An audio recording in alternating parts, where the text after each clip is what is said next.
Esto ha sucedido durante meses. Decenas de vuelos con migrantes haitianos han estado aterrizando diariamente en Managua, la capital de Nicaragua. Pues estás hablando de cada vuelo le sale eh, generando una renta de $500,000 mínimo. Su objetivo es llegar a Estados Unidos, escapando de una nación en caos, sumergida en la extrema miseria. Hermanos nicaragüenses. La operación migratoria cuenta con el visto bueno del dictador de la región, Daniel Ortega, que, siguiendo la fórmula del exitoso esquema de éxodo de cubanos, lo está aplicando con los haitianos. ¿Qué tal, mis amigos? Les saluda Yunieski Ramírez. Aquí estamos hablando de una jugosa, de una lucrativa operación migratoria que ha generado millones de dólares a un puñado de pequeñas aerolíneas regionales y, por supuesto, a la dictadura de Daniel Ortega. Hoy nuestra conversación es con Manuel Orozco, que es uno de los directores del Centro de Estudios Inter-American Dialogue, basado en Washington, y que estudia fenómenos económicos, fenómenos migratorios en América Latina. En este caso, Manuel Orozco es director de Migración, Desarrollo y Remesas en este Centro de Estudios. ¿Ya estamos listos? Vamos a sumar contexto.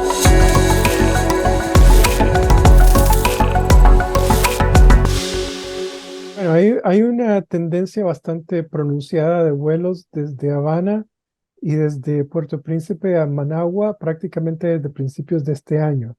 En el caso de Haití, estamos viendo que el número de vuelos ha oscilado entre 3 y 10 diarios desde agosto de este año. En total, al día de hoy, hemos logrado calcular alrededor de 280 vuelos. Y pues cada vuelo lleva un promedio de 120 pasajeros provenientes de Haití. Hoy la pizarra informativa del aeropuerto de Managua dice que hasta las 4 de la tarde, según lo que pude chequear, había programados 11 vuelos. Esta es la norma entonces, todos los días. Correcto. Ha sido una tendencia bastante fuerte y pues básicamente es una respuesta oportunista a la situación migratoria que se produce en todo el hemisferio occidental. Son vuelos que me llaman la atención, vuelos que van hacia Nicaragua, pero no regresan a Puerto Príncipe, ¿no? O sea, porque estas empresas charter, bueno, tienen toda una ruta establecida. Evidentemente es una ruta migratoria bien consolidada. ¿Qué saben ustedes o qué han logrado saber, si algo, sobre la posible relación entre estas empresas, entre estas aerolíneas o empresas charter y el régimen de Ortega? No, son empresas charters que hacen el negocio de ofrecer el servicio. En realidad, la mayoría de los vuelos aterrizan y despegan. Despegan de vuelta a otro destino o de vuelta a Puerto Príncipe para volver a reciclar el proceso de transporte. Pero es un buen negocio, es decir, ellos sí están pagando una renta que tienen que cubrir por el uso del aeropuerto.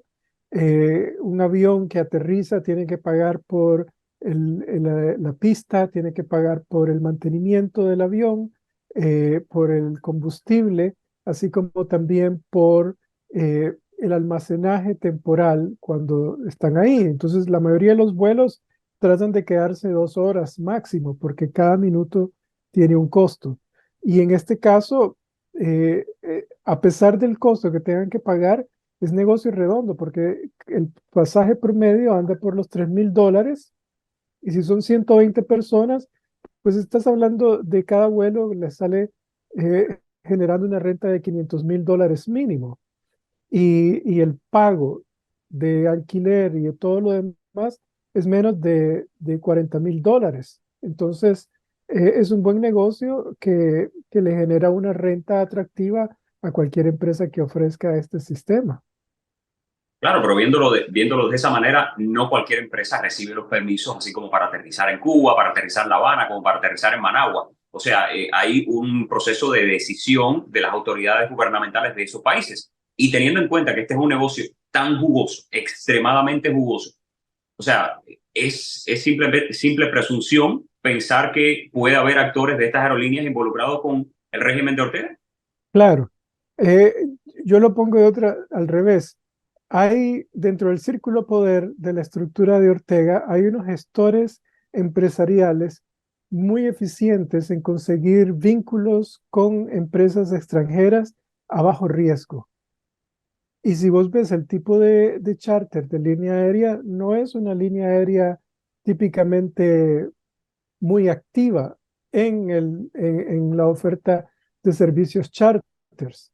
En realidad son negocios de segunda categoría, pero que te ofrecen el trabajo de manera segura. Entonces, lo que tenés realmente sí es una buena vinculación entre actores empresariales dentro del régimen que tienen esa expertise y están conectados con empresas en México, incluso con empresas en Estados Unidos, y se encargan de facilitar todo el papeleo burocrático a cambio pues de una renta. Entonces, este asunto, la condición, la condicionante, la variable fundamental de esta puerta de entrada de Nicaragua a los haitianos, ¿se trata de dinero? ¿Se trata de mera presión política de Estados Unidos para levantar sanciones? ¿Cuál es la razón de esto realmente? No, no se trata de sanciones. Nicaragua yo creo que lo que quiere hacer es provocar a Estados Unidos. Eh, es una forma de instrumentalizar la migración como un arma de política exterior contra Estados Unidos. Ya que Nicaragua es un país que no tiene mucha forma de cómo eh, atacar a Estados Unidos, ir en contra de Estados Unidos.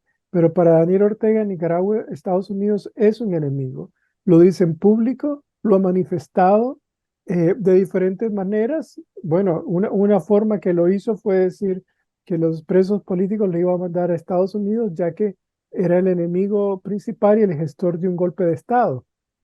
Acusado a funcionarios del Departamento de Estado como actores imperialistas, expansionistas, intervencionistas, entre otras cosas. Es decir, para Ortega, esto es una oportunidad para agredir a Estados Unidos y es una forma realmente de hacer plata al mismo tiempo en que lo está haciendo. Bueno, mucha plata podemos presumir en este sentido, porque de ahí venía la pregunta que le hacía de su contacto con las aerolíneas, cosa que me quedó clara.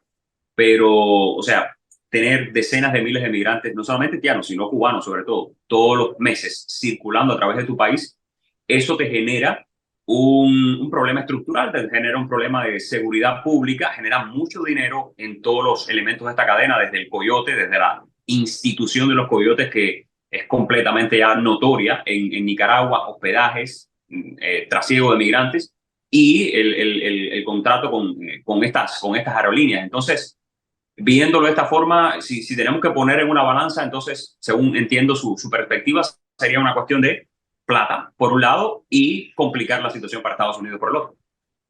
Claro, ¿y cuál priva sobre la otra? ¿Cuál prima sobre la otra?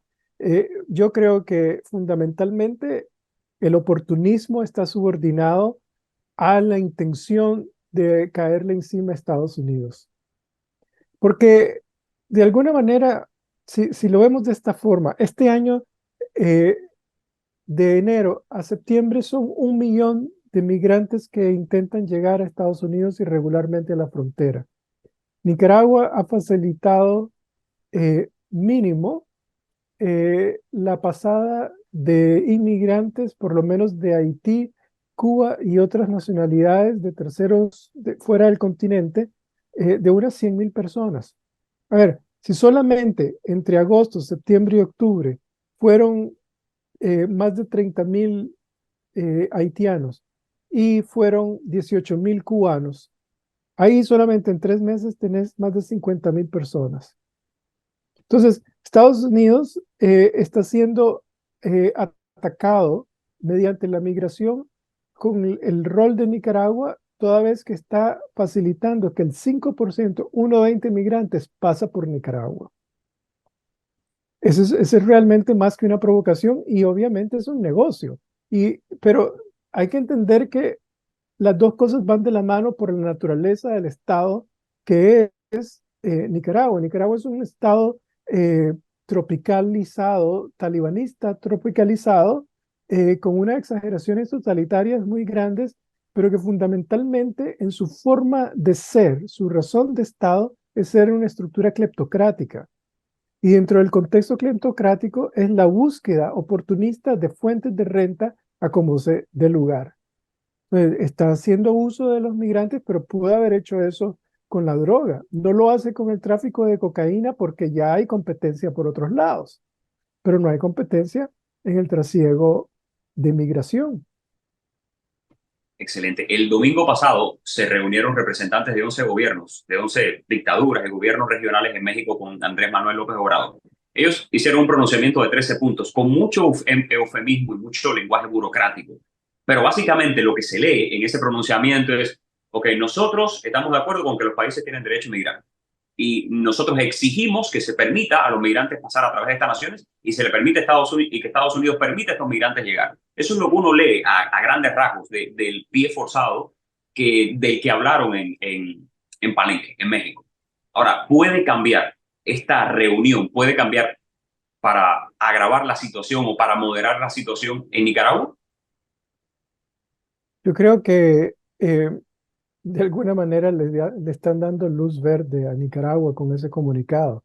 Esos 13 puntos de la Declaración de Palenque es una vergüenza para los ciudadanos latinoamericanos, porque es el círculo de los populistas que básicamente lo que dice es, uno tiene el derecho a emigrar, pero no te dicen si tiene el derecho humano a vivir en su país. Es decir, hay una hipocresía exageradamente eh, perversa de parte de estos regímenes que hablan de las violaciones de los derechos humanos de los migrantes, pero no hablan de las violaciones de los derechos humanos de los hondureños, de los cubanos, de los nicaragüenses, de los venezolanos. E incluso hay que poner las cifras en contexto. En la historia reciente, en los últimos 50 años, no ha salido tanta gente como lo ha hecho durante el periodo de Manuel Andrés López Obrador. Durante, durante el periodo de AMLO han salido un promedio de casi 500,000 mexicanos año con año. Son las cifras más altas. Y lo mismo con el caso del Salvador, con Nayib Bukele. Con todo el populismo y la popularidad que tiene, es 2% de su población ha estado saliendo del país durante su periodo. Sí, ¿cómo te explicas eso? A pesar de que la tendencia de los homicidios ha caído en El Salvador, la gente se sigue yendo. ¿Por qué? Porque hay un temor a la concentración del poder político de Nayib Bukele. Y entonces ese temor se manifiesta en qué? Votás con tus pies. Y lo mismo está ocurriendo en Honduras. ¿Por qué se está yendo la gente durante el gobierno de Xiomara Castro? Porque no les gusta la inseguridad jurídica que existe en el país, la polarización en que Manuel Zelaya ha llevado al país. Entonces, eh, estos países que participaron en esta reunión, lo único que fueron consistentes fue en no invitar a Nicaragua. Y la razón por la que no lo hicieron es porque sus límites de tolerancia incluyen considerar que Ortega no es populista, tampoco es democrático, es un dictador totalitario, y mejor no lo juntemos con nosotros porque va a mostrar lo podrido que somos estos países como gobernantes. Bueno, Entonces, pero lo hicieron a un lado. fue esa la única razón por la que no invitaron al gobierno de Ortega, porque estaba Maduro, estaba Díaz-Canel, o sea, ¿qué más da otra fruta podrida en el saco? Yo creo que para estos países Ortega es peor que Díaz-Canel y Maduro. Bueno, y lo ha demostrado de alguna manera. En los últimos 3 años, el nivel de represión que se produce en Nicaragua ha superado las lecciones que aprendió de Cuba. Y definitivamente eh, no ha logrado tener ningún esfuerzo de negociar con Estados Unidos. Entonces, el tema de que si esto de la migración es un instrumento para negociar sanciones, no lo es. No lo es de ninguna manera. Nicaragua se ha aislado, ha decidido manejar una relación completamente separada del resto del mundo y, y esos son los vínculos que ellos mantienen con unos cuantos países. Entonces, y no les gusta lo que está pasando en Venezuela. Ahora, doctor, tenemos que hablar de la respuesta de Estados Unidos, porque frente a esta crisis económica, crisis migratoria en la frontera, mejor dicho, o sea, lo que hemos visto desde la esquina de la opinión pública es a un gobierno dando concesiones a los países que se portan mal en la región. O sea, no podemos parar, no podemos deportar a venezolanos, nicaragüenses, haitianos y cubanos. ¿Qué vamos a hacer? Vamos a ponerles un parol humanitario para ver si se frena un poco la situación y ver por cuántos meses se frena la situación. Se aminoró un poco ese flujo de migrantes, viendo que el parol no va a resolver todos sus problemas. Al cabo de los meses, el flujo ha despegado nuevamente. O sea, la respuesta de la administración está siendo la administración, está dando la administración Biden la respuesta correcta a la amenaza creciente de estos gobiernos totalitarios que utilizan la migración como un arma. Yo creo que hay un serio problema de parte de esta administración de cómo responder proporcionalmente a los problemas de las transgresiones contra el Estado de Derecho en América Latina y el Caribe. Eh, Muchas razones hay detrás de eso. Una de ellas es las crisis internacionales que están fuera de América Latina, pues distraen mucho. Otra es que la perspectiva de resolver el problema migratorio nunca contaba con la magnitud de gente que iba a intentar llegar a Estados Unidos. Mire, 25% de la migración en los últimos 3 años no es latinoamericana, es de ucranianos, de rusos y de otros asiáticos, de otras nacionalidades, como Burma. Entonces, esa dimensión realmente hace esta crisis una situación bastante más complicada de lo que uno pensaba en términos de una escalada de números nada más, sino que estás hablando de grupos familiares, estás hablando de menores. 5% de la migración irregular que llega a México y Estados Unidos son menores de edad, que llegan solos.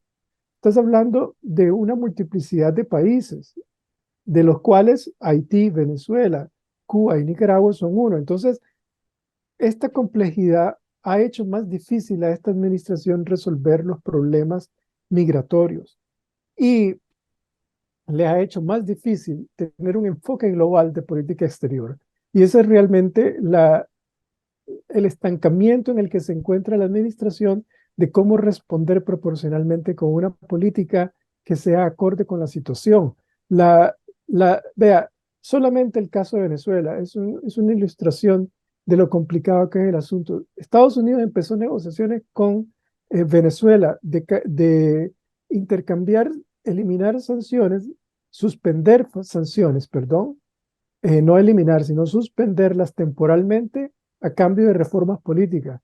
Esto empezó hace un año y hasta ahora tenés un resultado. Y ese resultado todavía está por ver si va a ser respetado, que es con las primarias electorales en Venezuela. Entonces, si un país te ha tocado eso, y estamos hablando de que las sanciones en Venezuela realmente no han tenido el impacto que uno cree que ha tenido sobre el régimen. El colapso de PDVSA y la exportación de petróleo y la producción de petróleo precede al 2020 cuando se produjeron las sanciones sobre PDVSA. Son solo 179 sanciones las que Venezuela ha recibido. Entonces, la situación realmente es complicada y entonces la diferenciación de política exterior país por país se hace bastante difícil. Y ese es el impasse en el que se encuentra Estados Unidos. Y esa es la situación que está haciendo que estos países como Nicaragua se estén aprovechando.